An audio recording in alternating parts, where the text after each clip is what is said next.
નમસ્કાર, હું સુરભી વાલવા. આપ જોઈ રહ્યા છો આરપી ગુજરાત ન્યૂઝ રાજકોટ. અમરેલી જિલ્લાના લાઠીમાં ચાવણગેટથી ભવાની સર્કલ સુધી તંત્રએ ડિમોલેશનની કાર્યવાહી હાથ ધરી હતી.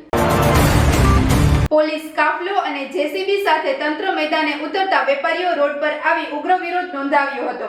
પરિસ્થિતિ તંગ બનતા પ્રાંત કલેક્ટર અને મામલતદાર સહિતનો સ્ટાફ તાત્કાલિક ઘટના સ્થળે દોડી ગયો હતો. હાલ સ્થળ પર પોલીસ બંદોબસ્ત વધારવામાં આવ્યો છે અને તંત્ર શાંતિ જાળવવાની અપીલ કરી રહ્યું છે. વધુ સમાચાર માટે જોડાયેલા રહો આરપી ગુજરાત ન્યૂઝ રાજકોટ.